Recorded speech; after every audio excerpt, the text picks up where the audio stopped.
Willie D Live. You know what made Nip so dynamic? When he got that, Nip, I don't think he realized how famous he was. Ain't that deep? Well, we actually had that conversation. He and I had a conversation about that. And I asked him, about, how it felt after all that time.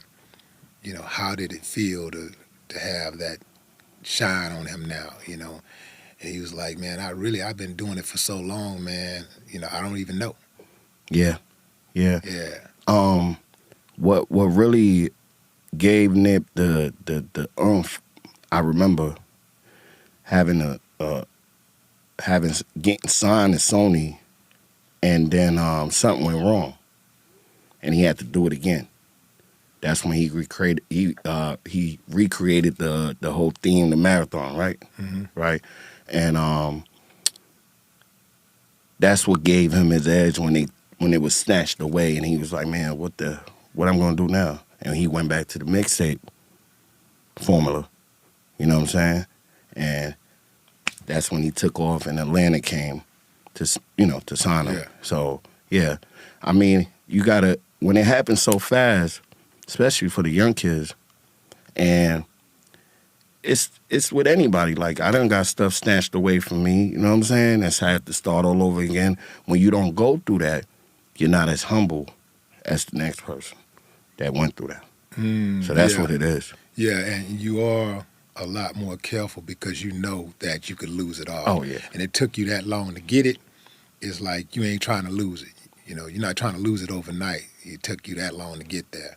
Exactly. So yeah, that would explain his tenacity. Yeah. Yeah. Yeah. I saw you on a video with Sukihana. What kind of relationship you got with Sukihana? Suki, cool. I met her through what's that? Dogg Nation Promotions. They was handling her tour, and they was kind of putting different tour schedules together, and that ain't end too good. So that's how I met her. But business, What do you think about when people attack her for her lyrics? Because excuse my French and pardon my vernacular. Y'all get the kids out of the room. But I heard a song where Sukihana was talking about selling pussy. I don't mean to laugh, but like I ain't never just heard a chick just straight out say, "We selling pussy over here." I ain't never heard nothing like that before. And this is coming from somebody who has a very impressive cuss word vocabulary. yeah. What do you think about when people come at her, for those lyrics? I wouldn't say, the times is different. So people could say that's what Marilyn Monroe was doing, right? Like, who's to say? I'm not saying this is true, but they could point that finger and say that's what she was doing at that time. You know what I'm saying? Mm-hmm. So, but then Suki is just a new generation of women that's going to voice it out and put it on record. You get what I'm saying? I mean, Kim, shout out to Lil' Kim too. Kim had explicit lyrics. She spoke what was on her mind. You know what I'm saying? I don't know if she said that she sold pussy, but that I think is a little bit different now because the young kids. And we were just talking about the artist development and what's going on in the world right now, especially with the young ones. It's just what it is. You know what I mean? And they change with the times, and she's speaking her mind. You know what I mean? Yeah. So yeah. I'm not saying it's right, but I don't think that people would be making as much of a fuss about it if there was more variety. Right now, the women that are shining, they're pretty vulgar. Yeah. It's really, really not ladylike. Yeah. At all. Yeah. Not even remotely.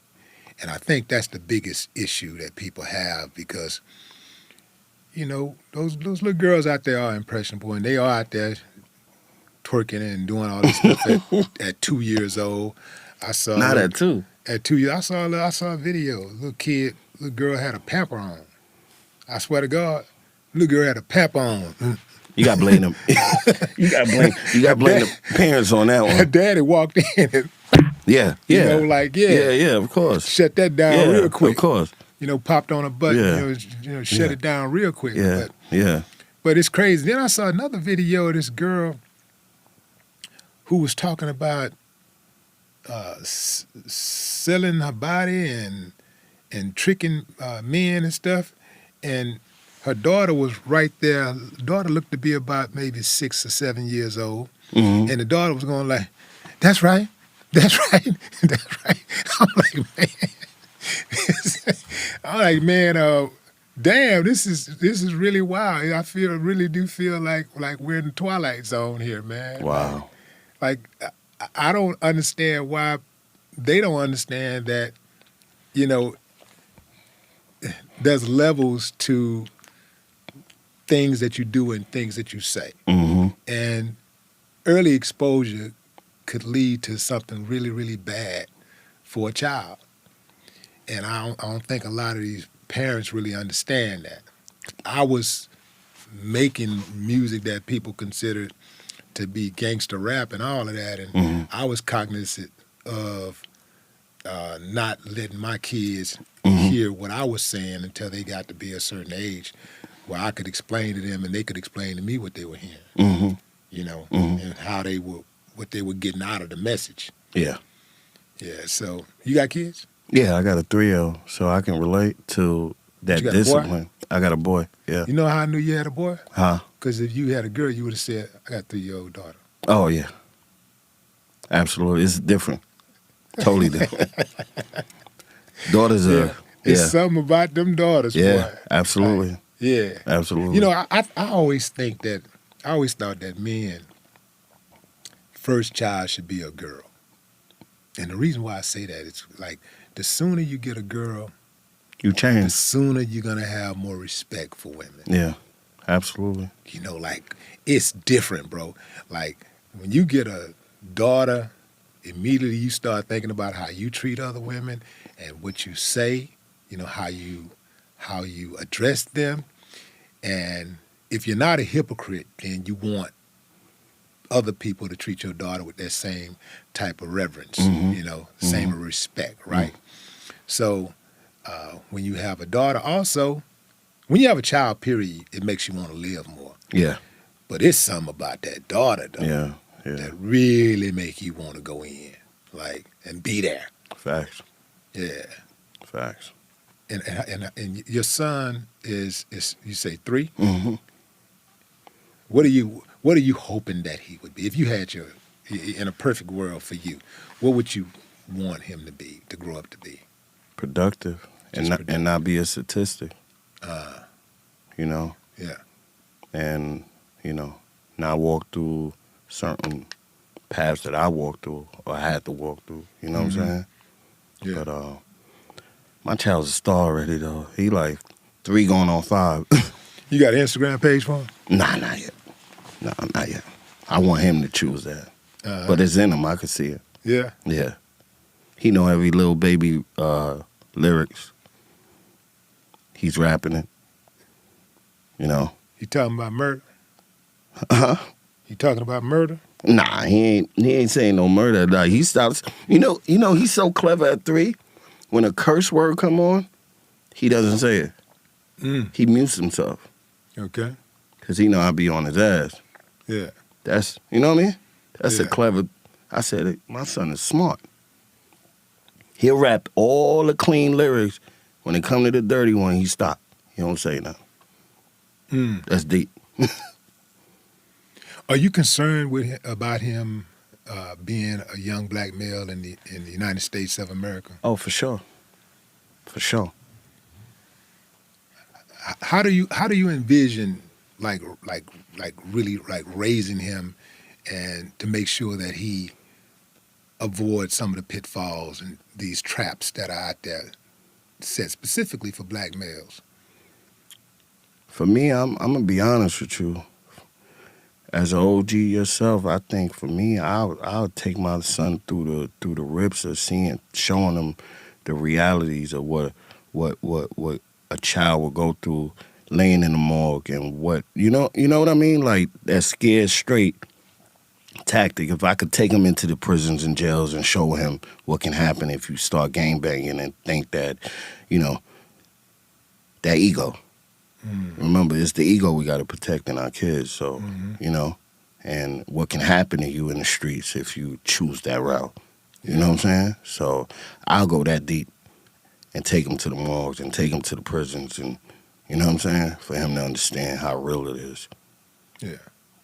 How real did it get for you after when things wasn't really working out like you wanted them to work, and at the record labels, and you had to go out there and reinvent yourself? Yeah, because I don't know if you know, I was rapping.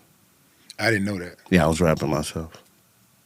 Yeah, that was a part of me creating the brand, the Dogg Wavy again. the Dogg Pound East brand. Yeah, with with Dogg. So, damn, I don't know how I missed that one. Yeah. So, but then you grow, you get old.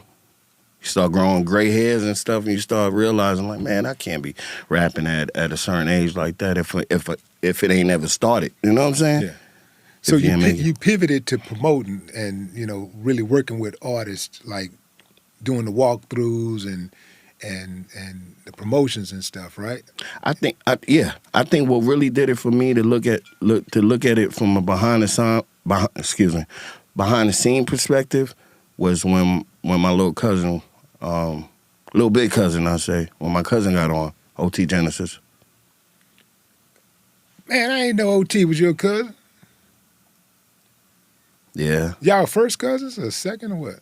We in like the second cousins through my granddaddy. I'm Belizean and Honduran. Mm-hmm.